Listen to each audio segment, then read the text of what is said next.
Hello everyone, स्वागत है आपका स्टडी आइस में। मैं हूं तन्वी शर्मा और मैं आपके लिए लेकर आई हूं ये नई सीरीज जहां पर हम डिस्कशन में ले रहे हैं जितने भी इंपॉर्टेंट गवर्नमेंट स्कीम्स हैं उनको for the examination of UPSC CSC prelims. हमने अभी तक 4 लेक्चर कवर कर लिए हैं जिसमें हमने बहुत सारी मिनिस्ट्रीज की जो स्कीम्स हैं उनको कवर किया था। आज हम मिनिस्ट्री ऑफ फाइनेंस से रिलेटेड जितनी भी स्कीम्स हैं उनको कवर करेंगे। Before starting our today's lecture, अगर आप इच्छुक हैं कि आपको अनअकैडमी का प्लस सब्सक्रिप्शन लेना है और अपनी प्रिपरेशन में 4 चांद लगाने हैं तो आपके लिए है एक खुशखबरी। अनअकैडमी का मेगा सब्सक्रिप्शन ऑफर आ गया है जहां पर अगर आप 1 ईयर का सब्सक्रिप्शन लेते हो तो आपको 4 मंथ्स एक्स्ट्रा मिलते हैं जिनमें आप अपने फेवरेट टीचर से पढ़ सकते हो और अपनी प्रिपरेशन को और भी ज्यादा फाइन बना सकते हो। You will also get 20 books worth ₹10,000 जिनसे पढ़कर आप अपनी प्रिपरेशन को अच्छा कर सकते हो। ठीक है, एंड आपको हर सब्जेक्ट की बुक मिलेगी तो आपको फायदा होगा। लोन फैसिलिटी भी आपको मिल रही है सब्सक्रिप्शन लेने के लिए। ऑल्सो यू विल गेट, अगर आप यूज करेंगे हमारा discount code that is study I S, जो कि है सिंपली हमारे चैनल का नेम। एक और बात आपके लिए बहुत इंपॉर्टेंट, अनअकैडमी कॉम्बैट आता है हर संडे। अनअकैडमी कॉम्बैट में पार्टिसिपेट जरूर करिए। देखिए, अगर आप यूपीएससी एस्पिरेंट है, you want to become an officer, आपके लिए इंपॉर्टेंट है कि आपको पहले ही पता हो कि एग्जाम हॉल में कैसी सिचुएशन होती है। आप प्रीलिम्स लिखने जाएंगे, आपके पास सेम डर होंगे, सेम आपके दिमाग में उलझने चल रही होगी, सेम आपकी प्रोसेसिंग हो रही होगी। तो वहां पर आप कोई गलती नहीं करो। इस चीज को श्योर करने के लिए अगर आप अनअकैडमी कॉम्बैट देते हैं तो आपको बहुत ज्यादा फायदा होगा। जितनी गलती करनी है कोई कंसेप्ट समझने में यहीं कर लो, जिससे आपको प्रीलिम्स में कोई दिक्कत ना हो। यहाँ पे 60 क्वेश्चंस आपको 60 मिनट्स में करने हैं और वो क्वेश्चंस ऐसे डिजाइन करे गए हैं जैसे कि यूपीएससी प्रीलिम्स में क्वेश्चंस पूछे जाते हैं। तो यहाँ पर आपको बहुत फायदा होगा। ऑल्सो आपको डिटेल्ड एनालिसिस भी मिलता है उसका, तो आपको पता चल जाएगा कि अच्छा ये यहाँ पर गलत था, मुझे इस क्वेश्चन में ये थॉट प्रोसेस रखना चाहिए था। तो हर संडे होता है अनअकैडमी कॉम्बैट, उसमें पार्टिसिपेट जरूर करिए और बिल्कुल मत भूलना डिस्काउंट कोड यूज करके हमारा that is study I S आपको मिल सकता है 10% डिस्काउंट, तो उसको अवेल जरूर करना। स्टार्ट करते हैं मिनिस्ट्री ऑफ फाइनेंस से। सबसे पहले हमारी स्कीम है प्रधानमंत्री गरीब कल्याण योजना, जो कि फाइनेंस मिनिस्ट्री लेकर आई थी एंड इम्पोर्टेंट स्कीम है, पुअर के लिए आई है। कोविड के टाइम पर जो फर्स्ट वेव चली थी, जब लॉकडाउन हो गया था, उस टाइम पर निर्मला सीतारमन जी इसको लेकर आई थी। एंड ये इसीलिए आई थी कि जो पुअर लोग हैं, माइग्रेंट वर्कर्स जो हैं, छोटे वेंडर्स रिटेलर्स जो हैं, सबसे ज्यादा नुकसान उन्हीं का हुआ है। तो वो नुकसान में नहीं रहे और वो इस पैंडेमिक से बाहर निकल पाए, क्योंकि इकोनॉमिकली उन्होंने बहुत झेला है इस साल। ठीक है, तो ये स्कीम इसके लिए आई थी। ये एक इंश्योरेंस स्कीम है, हेल्थ वर्कर्स को इंश्योरेंस प्रोवाइड करती है जो कि फाइट कर रहे हैं अगेंस्ट कोविड 19। इसके अंदर आते हैं सफाई कर्मचारी, ward boy, nurses, Asha worker, paramedics, technicians, doctor and specialist. And जितने भी हेल्थ सेंटर्स हैं, वेलनेस सेंटर्स हैं, हॉस्पिटल्स हैं, स्टेट के हों चाहे सेंटर के हों, वो इसमें कवर होते हैं। एंड आपको कंपनसेशन मिलेगा 50 लाख का। जो हेल्थ प्रोफेशनल्स है उनको मिलेगा 50 लाख का compensation if they meet with any accident इस पर्टिकुलर दौरान में, जब वो कोविड 19 की ड्यूटी में लगे हुए हैं उन लोगों को ट्रीट कर रहे हैं। प्रधानमंत्री कल्याण अन्न योजना, इसके तहत बहुत फायदा होने वाला है। इसके अंदर क्या था, हमने पिछले लेक्चर में डिस्कस किया था। 5 kg व्हीट या rice and 1 kg pulses for 3 months मिलेगा 80 करोड़ लोगों को।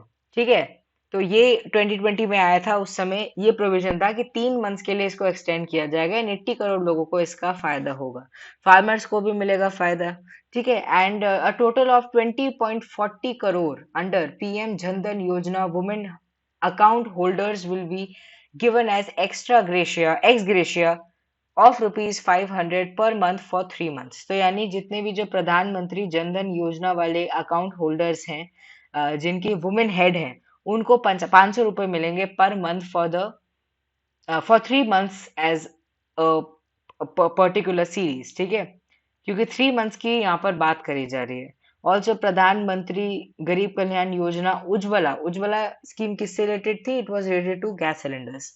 तो यहाँ पर क्या होगा, gas cylinders free of cost provide होंगे 8 करोड़ पुअर फैमिलीज को 3 मंथ के लिए। एंड इट इज डिसाइडेड कि उनको रिफिल भी मिलने वाला है 3 मंथ्स के लिए। ठीक है, and this will benefit those under PM Ujjwala योजना beneficiaries who have been credited with the advance for buying the cylinder, जिनको क्रेडिट तो कर दिए थे पैसे बट वो खरीद नहीं पाए. Okay, thus the beneficiary who have already have the chance transferred to their account can now take the free refill delivery till 30 September. तो वो free refill delivery ले सकते हैं. एंड गवर्नमेंट ने ऑल्सो प्रपोज किया था to pay 24% of monthly wages to their provident fund accounts for wage earners below 15,000 per month. ठीक है, in businesses having less than 100 workers, उनको ये फैसिलिटी सरकार देगी. एंड 1,000 रुपये मिलेंगे senior citizen, widow and divyangs को इस पर्टिकुलर सिचुएशन में. एमजी नरेगा जो हमारी स्कीम है, Mahatma Gandhi national rural employment guarantee, ठीक है, एक्ट जो था उसके अंदर जो पर्टिकुलर वेज थी उसको भी बढ़ा दिया जाएगा. It will be increased by ₹20 and wages increase under this particular will provide an additional ₹2,000 benefit annually to a worker. ठीक है, 2,000 का उनको annually फायदा होगा. अब एमजी नरेगा क्या है, जब ये आ गया है तो इसको भी डिस्कशन में ले लेते हैं. लार्जेस्ट वर्क गारंटी प्रोग्राम है वर्ल्ड के अंदर, इंडिया के अंदर नहीं, इंडिया के अंदर तो है ही, वर्ल्ड के अंदर लार्जेस्ट वर्ल्ड गारंटी प्रोग्राम है जो कि 100 डे एम्प्लॉयमेंट अश्योर करता है हर फाइनेंशियल ईयर के लिए. ओके, एंड ये क्या चीज लेकर आता है, ये लेकर आता है सामने लीगल राइट टू वर्क. ठीक है, कि हर इंसान को अधिकार है कि वो काम कर सके, पैसा कमा सके. एंड अगर आपसे क्वेश्चन आ जाता है कि ये किस टाइप की स्कीम है, किस टाइप का एक्ट है, ठीक है, कैसा है ये डिमांड ड्रिवन है या फिर सप्लाई ड्रिवन है, तो आपको याद रखना है कि ये डिमांड ड्रिवन है. ओके, इसमें अब बात करते हैं, फिर से आते हैं अपनी स्कीम के ऊपर कि employ provident fund regulations will be amended to include pandemic as the reason to allow non refundable advance मिलेंगे ऑफ 75% ऑफ द अमाउंट और 3 months of the wages whichever is lower, वो account में पहुंच जाएगी. Okay, building and construction workers welfare भी बनाया गया, district mineral fund भी बनाया गया जिसमें सेंट्रल गवर्नमेंट ने स्टेट गवर्नमेंट को कहा इस पर्टिकुलर को यूटिलाइज करो, इस पर्टिकुलर फंड को यूटिलाइज करो for medical testing, screening and all other facilities. चलिए बात करते हैं अपनी अगली स्कीम के बारे में, दैट इज प्रधानमंत्री जन धन योजना. पैसों की बात हो रही है, Jan Dhan. Okay, financial inclusion scheme है, 2014 में आई थी 4 साल के लिए, बट इसका एक्सटेंशन अप्रूव कर दिया और ये अभी तक भी चल रही है एंड इंश्योर कर रही है कि लोग अपने अकाउंट खोले, फाइनेंशियली इंक्लूड हो हमारी कंट्री की इस पर्टिकुलर एम्बिट के अंदर. The scheme facilitate opening of bank account. कैसे? जीरो बैलेंस पर, आपको कोई बैलेंस भी नहीं देना है, हर हाउस होल्ड अपना बैंक अकाउंट बना सकता है. ठीक है, उनको वेरियस स्कीम्स के तहत जो भी बेनिफिट मिल रहे हैं वो भी सीधा उनके एज डीबीटी इनके अकाउंट्स के अंदर चले जाएंगे. ठीक है, जो उनके बने हुए होंगे, तो इससे फायदा होगा. To ensure access to financial services in an affordable manner. ठीक है, अफोर्डेबल मैनर में उनको मिल जाएगा. Now there are some special benefits like free accident insurance cover भी मिलेगा आपको, ड्राफ्ट फैसिलिटी भी मिल रही है इसी के अंदर.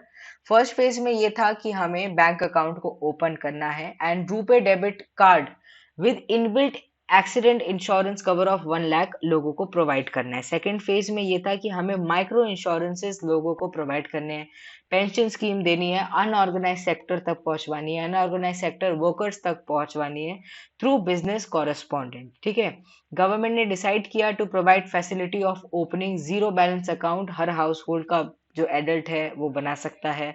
ओवरड्राफ्ट फैसिलिटी को भी बढ़ा दिया गया to ₹10,000 with no additional attached to avail up to ₹2,000. Okay, and free accident insurance cover for new RuPay card holders को डबल कर दिया गया टू 2 लाख.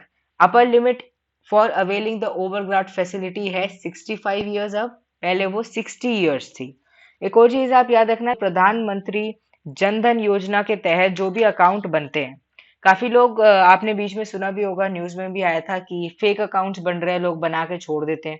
ठीक है, तो अब क्या होगा, अगर 2 साल से ज्यादा आपने कोई भी ट्रांजैक्शन नहीं किया अपने अकाउंट से, 2 साल लिमिट है, 2 साल में आपने अगर कोई ट्रांजैक्शन नहीं करी है तो उसको इनऑपरेटिव मान लिया जाएगा कि वो ऑपरेट ही नहीं हो रहा है.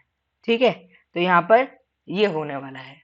चलिए बात करते हैं अगली स्कीम के बारे में, दैट इज आम आदमी बीमा योजना. इंश्योरेंस स्कीम है, आम आदमी पार्टी से इसका कोई रिलेशन नहीं है. सोशल सिक्योरिटी स्कीम है, LIC द्वारा आई है and it provide death and disability cover to person between the age group of 18 to 59 years. ठीक है, 18 टू 59 ईयर्स। 59 ईयर्स थोड़ा अजीब लग रहा है, ऐसा लग रहा है कि थोड़ा होल नंबर्स में होना चाहिए था, पर कोई नहीं, स्कीम के अंदर है। आप इसी चीज से याद कर सकते हैं कि इसमें 60 ईयर्स नहीं है, इसमें 59 ईयर्स है।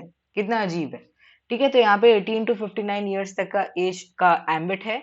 It is a group insurance scheme providing insurance cover of 30,000 अगर नेचुरल डेथ होगी। अगर आपकी डेथ हुई है किसी भी कारण से तो 75,000, एंड अगर आपको टोटल परमानेंट डिसेबिलिटी हो गई है किसी एक्सीडेंट की वजह से तो आपको 37,500 का आपको मॉनेटरी बेनिफिट मिलेगा। Now the total annual premium under the scheme is rupee 200 per beneficiary, which 50% is contributed from Social Security Fund, जिसको सेंट्रल गवर्नमेंट ने बनाया है। एलआईसी इसको क्या करेगी, इसको देखभाल रखेगी, इसके मेंटेनेंस का ख्याल रखेगी।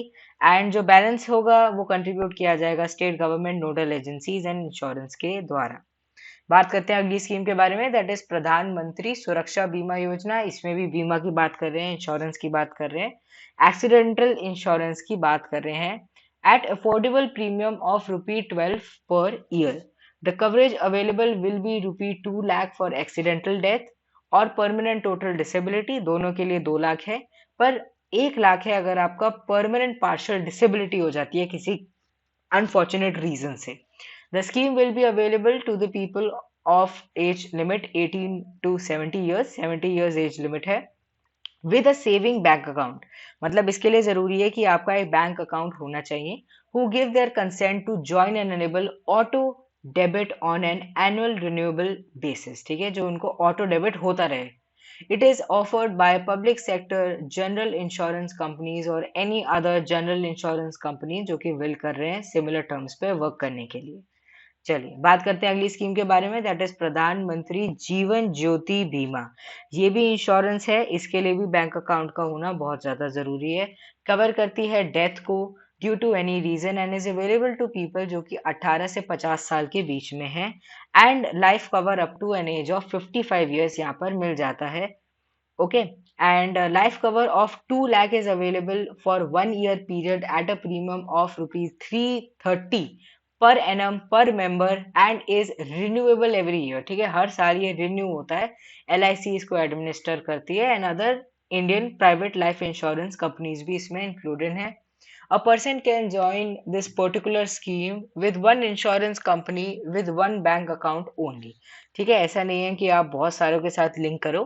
An eligible person can join the scheme without giving certification of good health. आपको सर्टिफिकेशन देने की जरूरत नहीं है। डेथ सर्टिफिकेट सिंपल क्लेम माना जाएगा अगर आपको इसकी फैसिलिटी को अवेल करना है। बात करते हैं अगली स्कीम के बारे में, दैट इज अटल पेंशन योजना। इंपॉर्टेंट स्कीम है। पहले हमारे पास स्वावलंबन स्कीम थी जो कि थोड़ी इनएडुकुएट हमें नजर आई एंड 60 इयर्स तक के जो लोग हैं उनको बेनिफिट एक नॉन क्लियर वे में मिल पा रहा था, इसलिए अटल पेंशन योजना को लाया गया इन द बजट फॉर 2015-16। तो पुरानी है ये, बट इम्पॉर्टेंट है।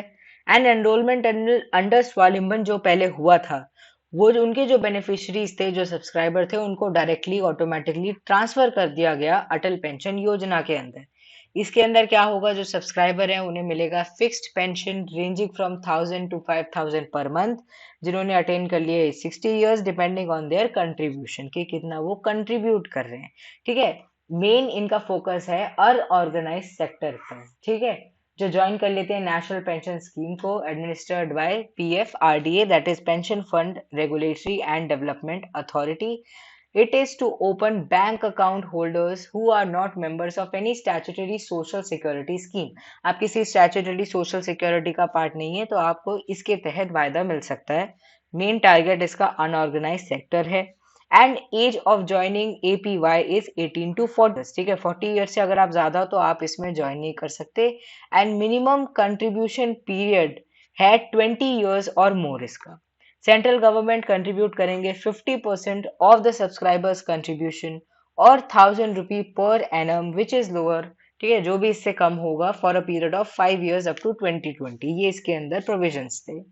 Now the same pension would be paid to the spouse of the subscriber, spouse को भी मिलेगा, and on demise of both the subscriber and spouse, um, मतलब मिलेगा, एंड उनके नॉमिनी को भी मिल सकता है। The scheme follows the same investment pattern as national pension scheme, contribution of central government employees, ठीक है।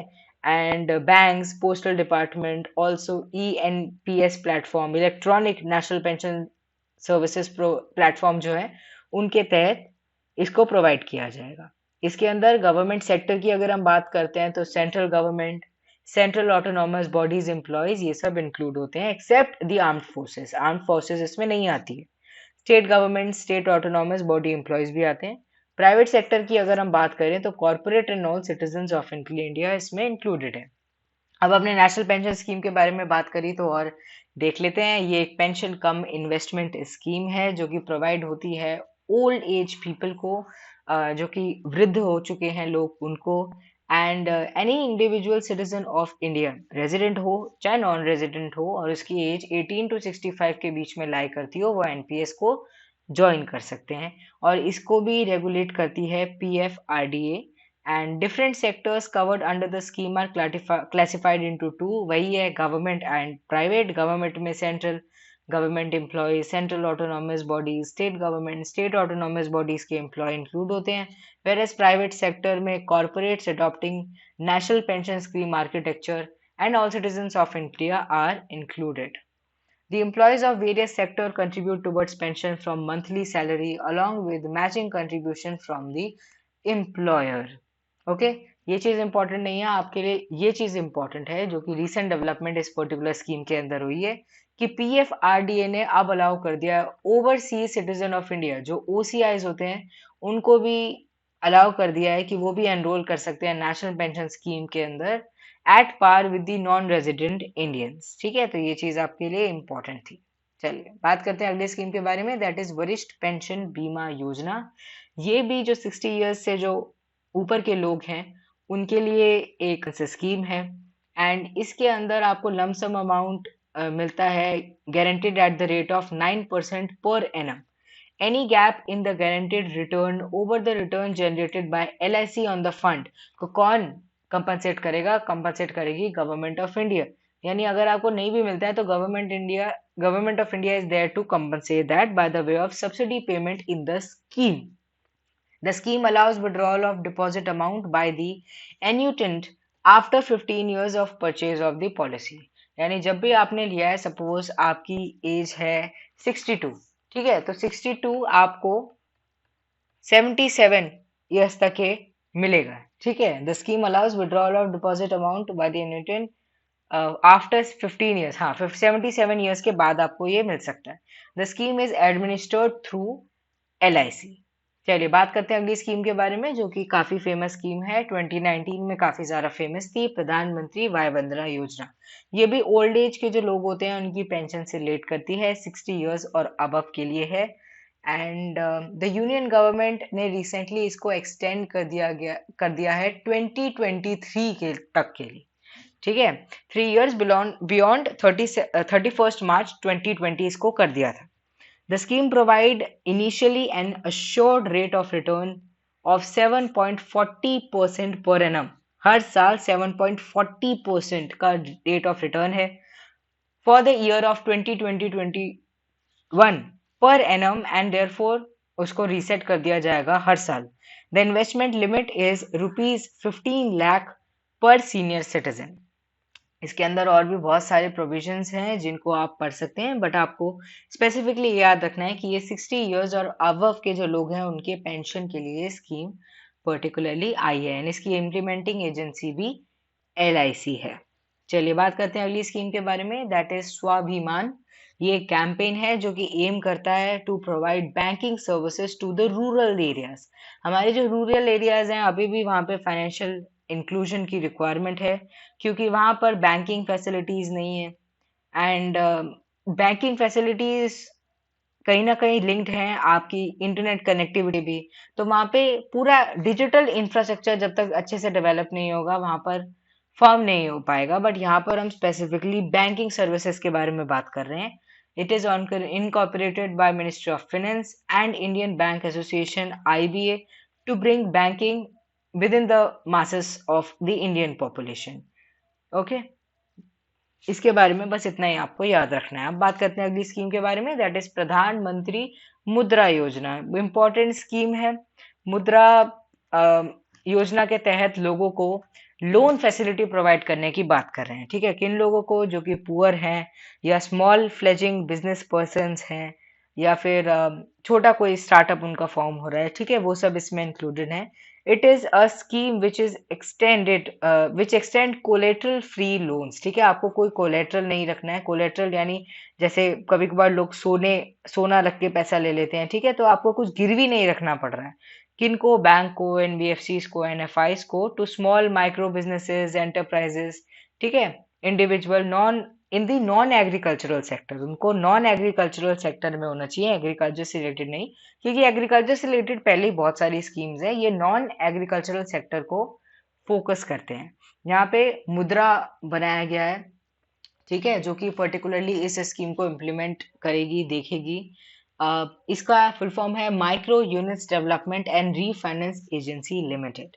It act as a regulator micro finance sector के लिए। ठीक है, कि लोगों को सही से जो लोन की फैसिलिटी है वो मिल जाए। It provide refinance to all the banks. ठीक है, एंड लास्ट माइल जो फाइनेंशियर्स होते हैं उनको भी देने की ये बात करती है। And scheme services whose credit needs are below 10 lakh. Okay, ये चीज आपके लिए यहाँ पर सबसे इंपॉर्टेंट है। अभी तक जो हमने पढ़ी पढ़ी मेजरली आपको याद रखना है कि किन के लिए आई है, क्यों आई है। ठीक है, बट आपको एक और चीज याद रखनी है कि यहाँ पे 3 कैटेगरीज में लोन को डिवाइड किया गया है, दैट इज SKT, शिशु, किशोर एंड तरुण। शिशु है फॉर अप टू 50,000, किशोर है 50,000 टू 5 लाख के बीच में, एंड तरुण है 5 लाख टू 10 लाख के बीच में। मुद्रा डेबिट कार्ड्स को इशू कर दिया जाएगा बोरोवर्स को, और उन कार्ड की मदद से वो लोन फैसिलिटी को ले सकते हैं। अब बात करते हैं अगली स्कीम के बारे में, that is stand up India scheme. ये scheme department of financial services, ministry of finance के अंदर आती है, to promote entrepreneurship among SC, ST and women, यानी जो वनरेबल सेक्शन है उनके लिए आई है, कि एंटरप्रेन्योरशिप की जो जो एक माहौल होता है वो डेवलप हो, वो प्रमोट हो। The scheme provide for composite loan. ठीक है, लोन की फैसिलिटी प्रोवाइड करता है by the bank between 10 lakh to 100 lakh, कि आप इन न्यू एंटरप्राइजेस को फॉर्म कर सको जो कि नॉन फार्म सेक्टर से रिलेटेड हो। It mandate that loan should be given to at least one schedule caste, या एक शेड्यूल ट्राइब बोरोवर, या एक वुमेन को तो पर बैंक मिले ही मिले। ठीक है, अब ओनली अ green field enterprise. Green field enterprise मतलब अनयूज्ड जो लैंड होते हैं वहां पर वो आ गए हैं without any modification and anything. The enterprise में बी मैन्युफैक्चरिंग सर्विसेज और ट्रेडिंग सेक्टर, इससे रिलेटेड वो हो सकते हैं। The loan is payable in 7 years with a maximum moratorium period of 18 months। ये इसके अंदर है।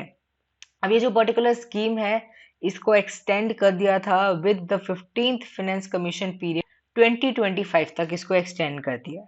चलिए बात करते हैं अगली स्कीम के बारे में, that is gold monetisation scheme. Gold दो, पैसा लो।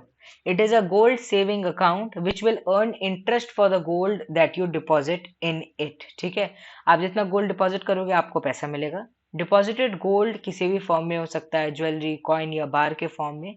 And tenure of gold deposit is likely to be minimum of 1 year। ठीक है, 1 year मिनिमम है। द लॉन्ग टर्म ऑब्जेक्टिव ये है कि हम हमारी जो इम्पोर्ट डिपेंडेंसी है गोल्ड पर वो हम कम कर सकें, एंड हमारी डोमेस्टिक डिमांड्स जो हैं उसको हम मीट कर सकें। The scheme will also help in mobilising the large amount of gold lying as an ideal asset. देखिए हमारे देश में एक प्रथा है, लोग गोल्ड खरीदने में विश्वास रखते हैं। ज्यादा गोल्ड खरीदोगे उनको लगता है बहुत अमीरियत महसूस होती है। अच्छी बात है, गोल्ड एक तरह से एक अच्छा एसेट है, बट वो एक स्टैटिक एसेट भी बन सकता है। इससे अच्छा ये है कि आप अपने गोल्ड को बेनिफिट में लेकर आओ, अपने गोल्ड को इस तरीके से यूटिलाइज करो कि आपको मार्केट में आप उसको लाओगे तो आपको उसका फायदा मिलेगा। ठीक है, इसलिए ये आई है। अगली स्कीम है सोवरन गोल्ड बॉन्ड स्कीम, थोड़ी इसी की तरह है। They are government securities, okay, denominated in grams of gold to be issued by RBI। ठीक है, they are a sort of securities. They will be restricted for sale to resident Indian entities including individual HUF, trust, universities, charitable institutions, ये सब इसके अंदर आते हैं. They will be denominated in multiples of grams of gold. ठीक है, grams of gold के basis पर इसका बेसिक यूनिट होगा 1 gram with maximum investment of 4 kg, that is 500 gram for individual, from 500 gram for individual and Hindu undivided families. ठीक है, HUF मतलब Hindu undivided families, and 20 kg या ट्रस्ट के लिए विद मिनिमम बीइंग 1 ग्राम. ठीक है, तो ये इसमें एक इन्होंने एमिट भी सेट किया हुआ है कि इतने से इतने ग्राम के बीच में होना चाहिए. द इंटरेस्ट रेट को फिक्स कर दिया जाएगा at the rate of 2.50% per annum with tenure period of 8 years with exit option from 5th year. ठीक है, 5th ईयर अगर आपको एग्जिट भी करना है, 5th ईयर से आप एग्जिट कर सकते हो. The interest on gold bond shall be taxable. ये चीज याद रखनी है आपको, टैक्स लगेगा उस पर, ऐसा नहीं है कि टैक्स नहीं लगेगा. Only the capital gains tax arising at an individual on redemption of SGB यानी sovereign gold bond has been exempted. Okay, उनको एग्जेम्प्ट कर दिया गया जो कि कैपिटल गेन्स टैक्स दे रहे. Bond can be used as collateral. ये जो अब बॉन्ड आपको मिलेंगे, ठीक है, गोल्ड देकर, ये बॉन्ड को आप एज कोलेटरल यूज कर सकते हो फॉर टेकिंग लोन्स. तो कितना फायदा है. ठीक है, एक तो घर में रखा हुआ गोल्ड को आप यूटिलाइज कर पा रहे हो. Now they are also tradable on stock exchanges. Stock market में भी आप एक्सचेंज कर सकते हो. तो it's an important scheme, also an amazing scheme. चलिए बात करते हैं अपनी ली स्कीम के बारे में, that is Tejaswini. It is a scheme for socio-economic empowerment of adolescent girls and young women. ठीक है, empower करने की बात करती है उनको with basic life skills and thereafter provide further opportunities to acquire market-driven skills training और completion of secondary education.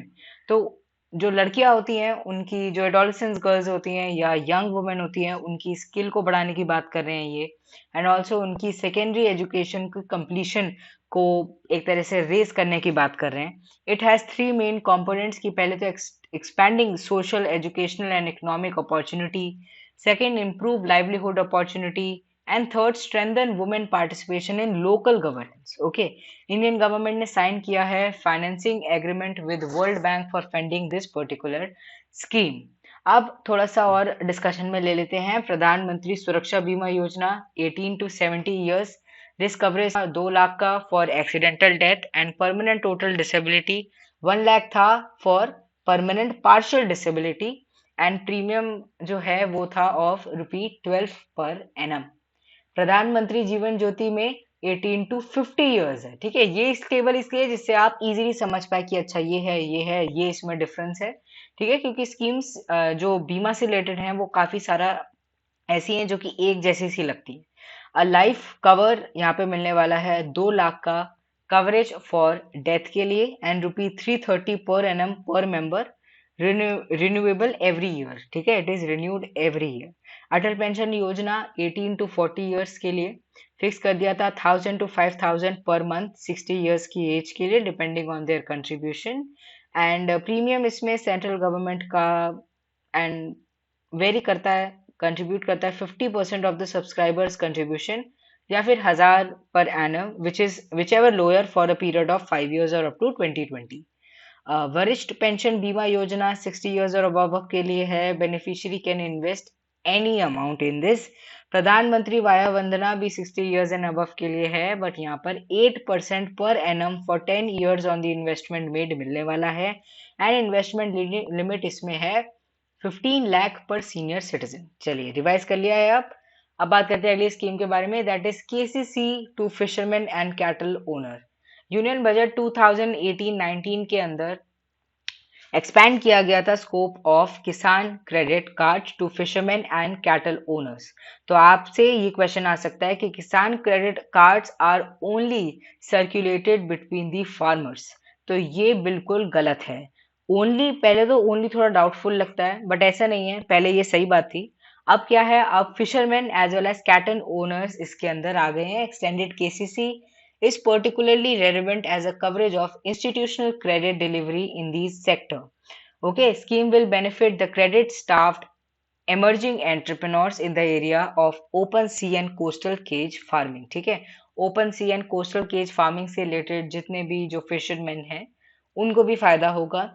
क्योंकि उनका भी जो एंटरप्रेन्योरशिप की जर्नी है वो जस्ट बनी ही है। ओके, किसान क्रेडिट कार्ड स्कीम प्रोवाइड करती है adequate and timely credit support को, एंड बैंकिंग सिस्टम के थ्रू आपको सिंगल विंडो से एक तरह से आपको क्रेडिट मिल पाता है।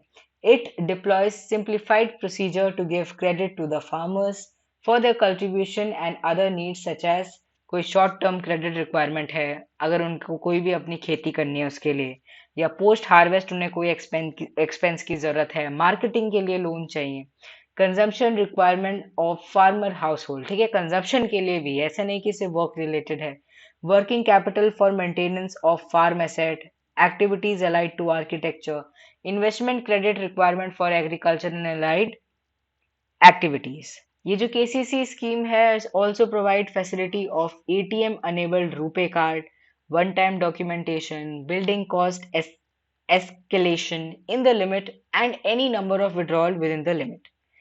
चलिए, ये था इसके स्कीम के बारे में। पर्टिकुलरली बात करते हैं अगली स्कीम के बारे में, दैट इज स्वच्छ भारत कोष। Okay, this particular scheme is to attract the CSR, that is Corporate Social Responsibility Fund, for corporate sector and contribution from individual and philanthropists to achieve the objective of clean India। ठीक है, कि वो ऐसी जगहों पे invest करें जो कि क्लीन इंडिया को सपोर्ट करें।